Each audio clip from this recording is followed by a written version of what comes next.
It was a quiet evening on July 26, 1997, in Fort Wayne, Indiana, when an unthinkable tragedy unfolded.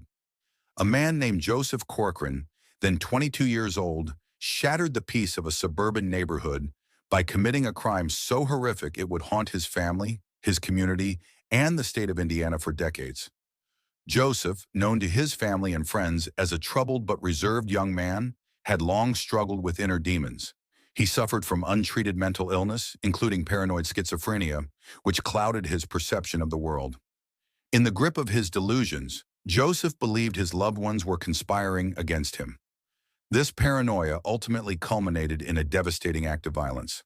That evening, Joseph took a rifle and fatally shot four people: his older brother James Corcoran, his sister's fiancé Robert Scott Turner, and two family friends, Timothy Bricker and Douglas Stillwell. The crime scene was described as chilling. Four lives ended abruptly in a moment of rage and fear. What made this tragedy even more incomprehensible was its intimate nature. Joseph didn't target strangers. He turned his weapon on people he loved. His brother James, a man he had grown up with, was among the victims. The heartbreak rippled through the Corcoran family, leaving them grappling not only with the loss of their loved ones, but also with the knowledge that their own flesh and blood was responsible. Joseph Corcoran was arrested and later confessed to the murders. During his trial in 1999, prosecutors argued that his actions were premeditated, pointing to his long-standing grievances and erratic behavior.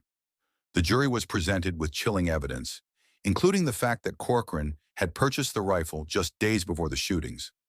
Despite his defense team's efforts to highlight his severe mental illness, Joseph was convicted of murder and sentenced to death.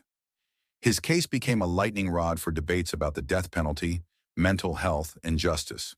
For years, Joseph sat on Indiana's death row, isolated from the outside world, while his family struggled to heal.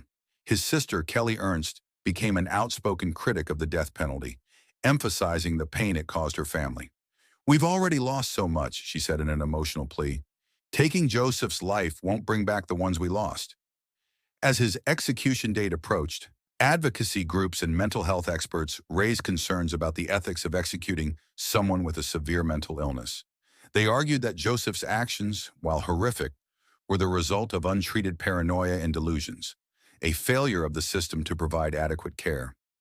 On December 18, 2024, Joseph Corcoran is scheduled to be executed by lethal injection at the Indiana State Prison. This will be Indiana's first execution in 15 years, marking the end of a long and painful chapter in the state's history.